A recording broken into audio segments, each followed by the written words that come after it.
Have you ever noticed how one careless comment can stay with you for years? Someone forgets to reply to your message. A stranger gives you an impatient look. A coworker interrupts you during a meeting. Nothing physically dangerous happens. Nothing truly catastrophic occurs. And yet, hours later, perhaps even days later, your mind keeps replaying the moment as though something important has been lost. Why? Why can a few spoken words possess so much power over an otherwise intelligent, capable human being? Most people assume the answer is simple. They believe they're too sensitive. They think they need thicker skin. They imagine emotionally strong people simply stop feeling hurt. But both Stoicism and modern psychology suggest something far more surprising. The problem isn't that you feel too much. The problem is that your brain often mistakes emotional discomfort for genuine danger. Long before cities, careers, and social media ever existed, human survival depended almost entirely upon belonging to a group. Thousands of years ago, being rejected by your tribe wasn't merely embarrassing. It could become a death sentence. A person separated from the group had fewer people to hunt with, fewer people to protect them, fewer people to share food during difficult seasons. Loneliness wasn't simply an emotion. It represented genuine physical risk. Your nervous system evolved inside that environment. And evolution works very slowly. Although your life today looks completely different, many of those ancient survival programs still remain active beneath your conscious awareness. Today, criticism rarely threatens your survival.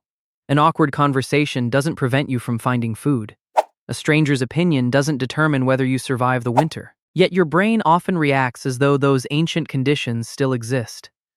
This explains something many people never understand. You aren't reacting only to today's conversation. You're reacting through millions of years of evolutionary programming designed to detect social danger before it became physical danger. Modern neuroscience has repeatedly demonstrated that social rejection activates many of the same neural systems involved in physical pain. In other words, emotional pain isn't imaginary. Your brain processes it using remarkably similar biological machinery. This realization changes everything. Because if emotional pain follows biological rules, then emotional resilience isn't simply about becoming tough. It's about understanding how those systems actually work. Imagine a smoke detector installed inside your home. Its purpose is admirable. It protects your family. But imagine the detector becomes so sensitive that it sounds every time someone burns toast. The detector isn't evil. It isn't broken. It's simply responding far more intensely than the actual situation requires. Your emotional system often behaves the same way. Someone disagrees with your opinion. Alarm. Someone seems disappointed. Alarm. Someone doesn't respond quickly enough. Alarm. Your mind immediately begins constructing stories. They must dislike me. I probably embarrassed myself. I always ruin everything. Notice something important. None of those conclusions came from reality itself. They came from interpretation. Psychologists sometimes describe this process as cognitive appraisal.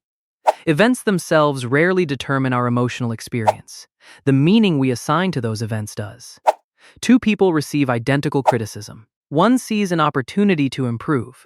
The other sees proof that they're fundamentally inadequate. The event remains identical. The emotional outcome becomes completely different.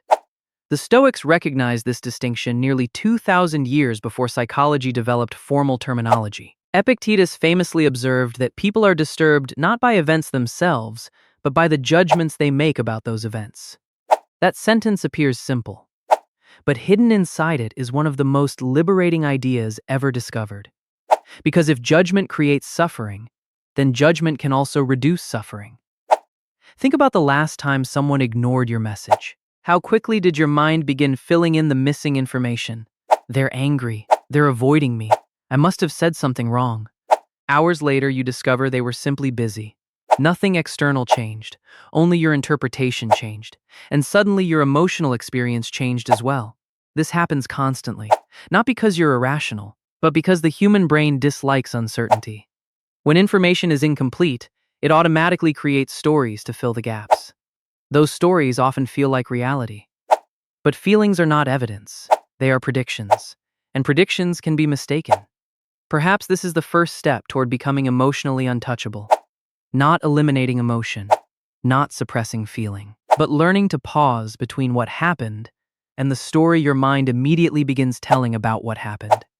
Because inside that small pause lies something extraordinary: freedom. If our emotions are natural, does that mean we are powerless against them?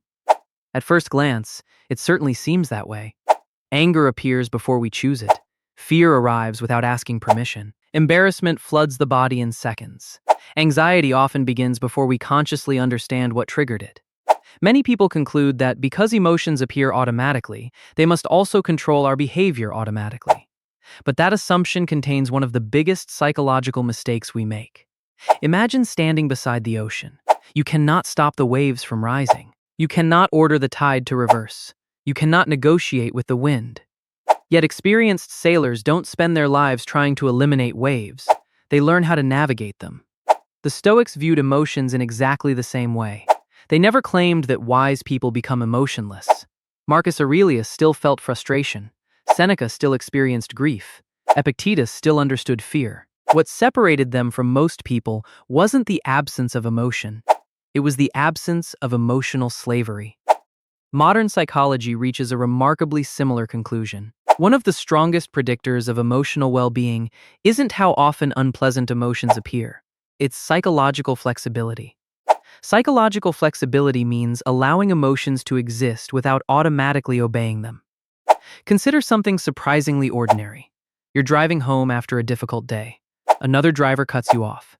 Immediately, your body reacts. Your heart speeds up. Your muscles tighten. Perhaps anger rises almost instantly. At that exact moment, two different lives become possible. In the first version, you chase the other driver. You continue replaying the event for hours. You arrive home carrying someone else's behavior inside your own mind. In the second version, the same anger appears. The same heartbeat increases. The same adrenaline flows. But after noticing it, you quietly say to yourself, "I'm feeling anger," not "I am anger." That tiny difference changes everything.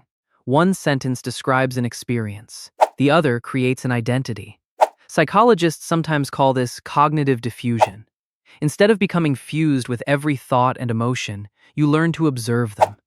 Imagine sitting beside a river. Every thought becomes a leaf floating across the water.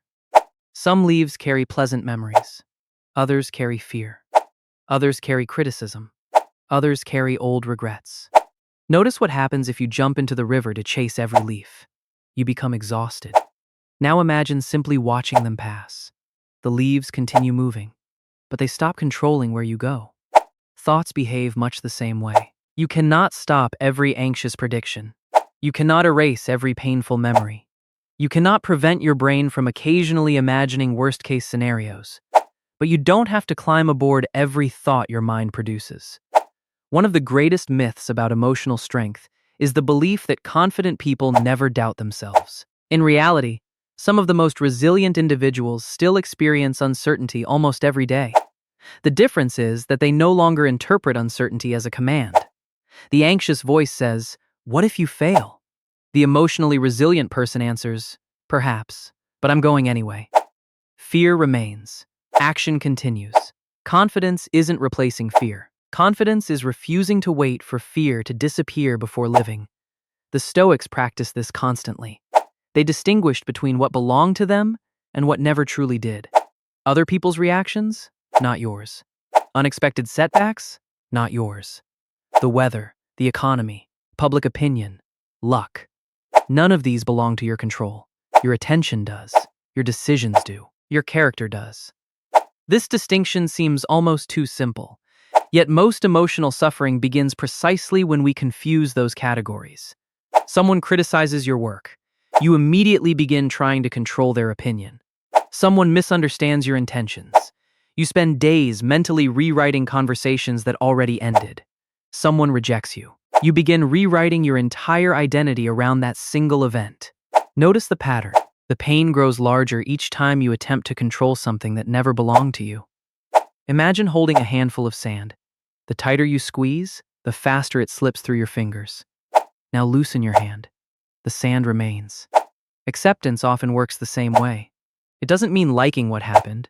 It doesn't mean approving of injustice. It doesn't mean pretending disappointment feels pleasant. It simply means recognizing reality before deciding how to respond. Modern therapeutic approaches like acceptance and commitment therapy repeatedly demonstrate that resisting uncomfortable internal experiences often strengthens them. Ironically, the harder we fight anxiety, the more attention anxiety receives. The harder we suppress sadness, the more persistent sadness becomes. But something unexpected happens when we stop treating emotions like enemies. They begin behaving more like weather. Storms still arrive, rain still falls, clouds still appear.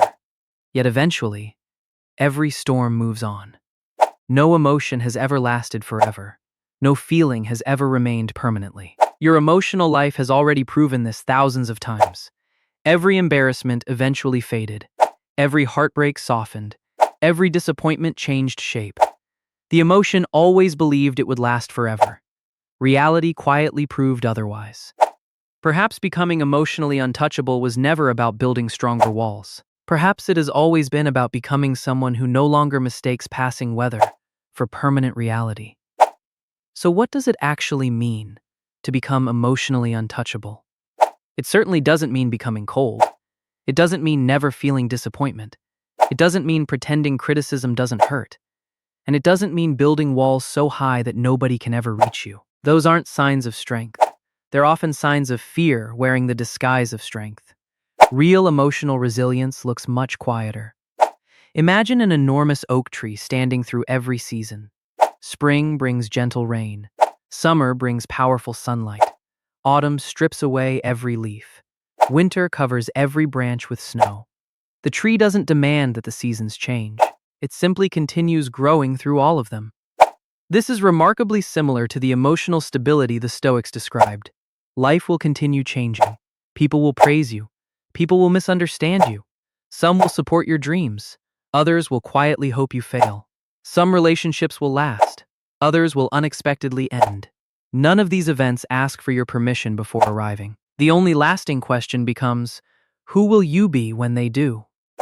Marcus Aurelius returned to this question again and again. He reminded himself that every morning presented a new opportunity to practice wisdom, patience, courage, and justice. Not because the world had become easier, but because character is built through repeated choices, not perfect circumstances. Think about a lighthouse. Its purpose isn't to stop storms. It cannot calm the sea. It cannot control the wind. Its purpose is simply to remain steady while everything around it changes. Perhaps your character serves the same purpose. When your identity depends upon praise, every compliment becomes necessary. When your identity depends upon success, every failure feels catastrophic. When your identity depends upon approval, every disagreement becomes personal. But when your identity rests upon values instead, something extraordinary begins to happen.